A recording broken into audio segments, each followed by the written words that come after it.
ഇത് നീരാഹാരം. ഇത് നിങ്ങൾക്ക് ഇഷ്ടമാണോ? നിങ്ങളിങ്ങനെ ഉണ്ടാക്കാറുണ്ടോ? കമൻറ്റ് ചെയ്യണം കേട്ടോ. അപ്പോൾ ഇതൊരു പഴയകാല വിഭവമാണ്. ഇതൊരു ഹെൽത്തി മാജിക് ഡ്രിങ്കാണ് എന്നാണ് പറയുന്നത്.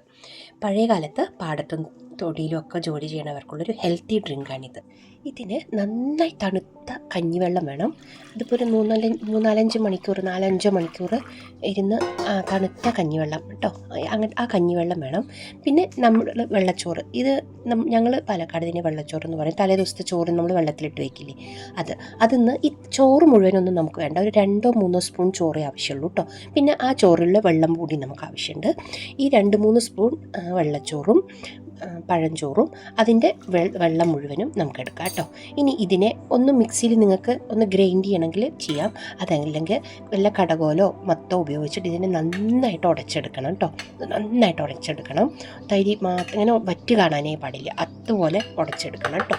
ഇനി നമുക്കിതെന്താ ചെയ്യേണ്ടത് നോക്കാം. ഇതിൽ കുറച്ച് സാധനങ്ങളൊക്കെ ചേർക്കാനുണ്ട്.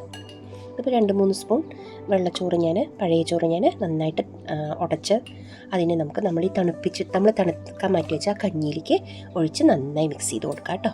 നമുക്കാകെ 2-3 സ്പൂൺ ചോറേ ആവശ്യമുള്ളൂ കേട്ടോ. അത് നന്നായിട്ട് ഇതിലൊഴിച്ചിട്ട് കലക്കി കൊടുക്കാം. ഇനി നമുക്കിതിലേക്ക് നല്ല കുറച്ച് പുളിയുള്ള, ഒരുപാടല്ല, അത്യാവശ്യം നല്ല പുളിയുള്ള മോരാണ് കേട്ടോ ഞാൻ എടുത്തിരിക്കുന്നതിലേക്ക്. നിങ്ങളുടെ ആവശ്യത്തിനുള്ള പുളിയുള്ള മോരെടുത്തോളൂ.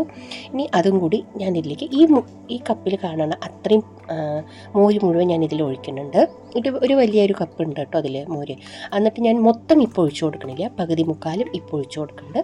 ലാസ്റ്റ് ഞാൻ പിന്നെ കാണിച്ചു തരാം കേട്ടോ ബാക്കി ഒഴിക്കണത്. അപ്പോൾ ഇതുപോലെ ഒഴിച്ച് നമുക്കിത് നന്നായിട്ട് മിക്സ് ചെയ്ത് വയ്ക്കാം. പ്രോബയോട്ടിക്, പൊട്ടാസ്യം, ഇരുമ്പ്, കാൽഷ്യം ഇങ്ങനെ എല്ലാം അടങ്ങിയിട്ടുള്ള ഒരു ഹെൽത്തി ഡ്രിങ്കാണിത്.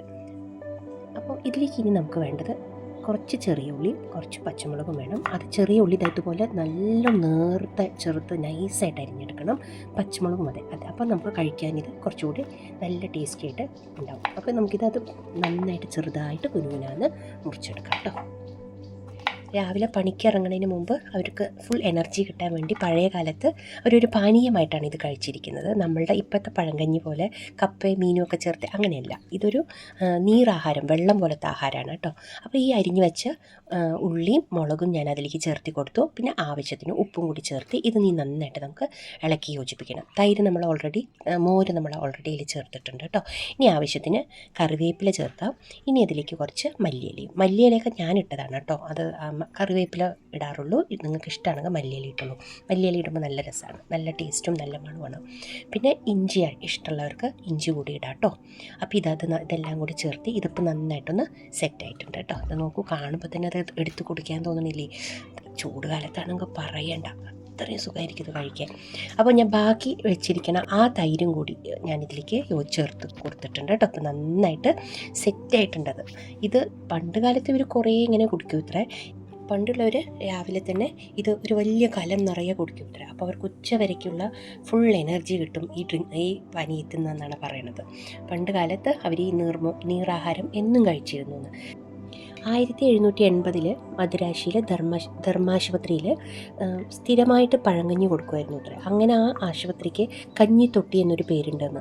ആ ആശുപത്രിയാണ് ഇപ്പോഴത്തെ സ്റ്റാൻലി മെഡിക്കൽ കോളേജ്. അവരൊരു പുതിയ പഠനം നടത്തിയതിൻ്റെ ന്യൂസ് നമ്മുടെ ഏഷ്യാനെറ്റ് ന്യൂസിൽ ഒരു 10 ദിവസം മുൻപ് ഉണ്ടായിരുന്നു. 6 മാസത്തോളം അവർ കണ്ടിന്യൂസ് ആയിട്ട് ഉദര സംബന്ധമായ രോഗികൾക്ക് ഈ പഴങ്കഞ്ഞി കൊടുത്തു. എന്നിട്ട് കംപ്ലീറ്റ് ആയിട്ട് ക്യൂറായി എന്ന് പറഞ്ഞിട്ടൊരു സ്റ്റഡിയെ പറ്റി അവർ ന്യൂസിൽ പറഞ്ഞിരുന്നു. അപ്പോൾ പഴങ്കഞ്ഞി എത്ര നല്ലതാണെന്ന് എല്ലാവർക്കും അറിയാമല്ലേ. അപ്പോൾ ഈ നീരാഹാരവും അതേപോലെ തന്നെയാണ്, അതേ സാധനങ്ങൾ തന്നെയാണ് ഇതിലും. അപ്പോൾ ഇതെന്തായാലും നിങ്ങൾ കഴിച്ചു നോക്കണം, ഇഷ്ടമാവുന്നുള്ളത് ഉറപ്പാണ്. ഇത് ആഴ്ചയിൽ ഒരിക്കലെങ്കിലും നമ്മൾ ശീലാക്കുന്നത് വളരെ നല്ലതായിരിക്കും. അപ്പോൾ ഇതുപോലെ പഴയകാല നല്ല വിഭവങ്ങളൊക്കെ ആയിട്ട് വീഡിയോസൊക്കെ ആയിട്ട് നമുക്ക് വീണ്ടും കാണാം കേട്ടോ. അപ്പോൾ ലൈക്ക് ചെയ്യാനും ഷെയർ ചെയ്യാനും സബ്സ്ക്രൈബ് ചെയ്യാനൊന്നും മറക്കരുത് കേട്ടോ. അപ്പോൾ വീണ്ടും കാണാം. Okay, by.